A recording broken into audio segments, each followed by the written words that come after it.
நாகையில் தாவேகா தலைவர் விஜய் பரப்புரைக்கான இடம் மாற்றப்பட்டிருக்கிறது. விவரங்களோடு இணைகிறார் எமது செய்தியாளர் லெனின்.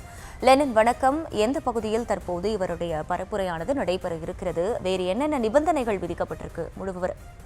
நிச்சயமாக தமிழக வெற்றிக் கழகத்தின் தலைவரும் நடிகருமான விஜய் தமிழகம் முழுவதும் பரப்புரையில் ஈடுபட்டு வருகிறார். நாகப்பட்டினம் மாவட்டத்தில் நாளை 20ஆம் தேதி சனிக்கிழமை பிரச்சாரத்தை மேற்கொள்ளும் வகையில் அனுமதி கேட்கப்பட்டது. ஏற்கனவே பல இடங்களில் அனுமதி கேட்டு மறுக்கப்பட்ட நிலையில் கடைசியாக புத்தூர் ரவுண்டானா பகுதியில் அனுமதி வழங்கப்பட்டது. நேற்று மாலை தமிழக வெற்றி கழகத்தின் பொதுச் செயலாளர் புஷி ஆனந்த் அந்த புத்தூர் ரவுண்டானா பகுதியில் ஆய்வு செய்தார். அப்பொழுது அந்த பகுதிகள் உயர் மின் கோபுரங்கள் இருக்கிறது, அதனால ரசிகர்கள் தொண்டர்கள் அதில் ஏறினால் ஆபத்து ஏற்படும் என்று அந்த இடம் வேண்டாம் என்று அங்கு உள்ளவர்கள் சொல்லியதை அடுத்து மாவட்ட காவல்துறை கண்காணிப்பாளர் செல்வகுமாரிடம் நேற்று எங்களுக்கு மாற்று இட வேண்டும், அதாவது புத்தூர் ரவுண்டானா பகுதியிலிருந்து 300 மீட்டர் தள்ளி உள்ள புத்தூர் அண்ணா சிலைக்கு அந்த இடத்தை எங்களுக்கு ஒதுக்க வேண்டும் என்று கோரிக்கை வைத்திருந்தார்.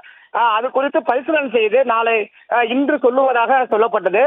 அந்த நிலையில் தற்போது ஏற்கனவே வழங்கிய புத்தூர் ரவுண்டானா பகுதியிலிருந்து 300 மீட்டர் தொலைவில் உள்ள புத்தூர் அண்ணா சிலை பகுதியில் விஜய் பிரச்சார உரையாற்றுவதற்கான இடத்தினை அனுமதி வழங்கப்பட்டிருக்கிறது. அதாவது தன்னார்வலர்களை நியமித்து பொதுமக்களுக்கு எந்தவித இடையூறு வழங்கக்கூடாது. அதே மாதிரி போக்குவரத்து பேருந்துகளுக்கு தொண்டர்களால் எந்த இடையூறு வரக்கூடாது என்று பல்வேறு கட்டுப்பாடுகளை விதித்து, அதாவது 30 நிமிடத்தில் அந்த இடத்தில் விஜய் பேச்சை உரையாற்றிவிட்டு முடித்துவிட்டு அந்த இடத்தை விட்டு செல்ல வேண்டும் என்ற ஒரு நிபந்தனையோடு தற்போது அந்த இடத்திற்கு அனுமதி வழங்கப்பட்டுள்ளது. அதாவது புத்தூர் அண்ணா சிலை பகுதியில் விஜய் நாளை 12:30 மணிக்கு பேசுவதற்கு இடம் அனுமதிக்கப்பட்டுள்ளது.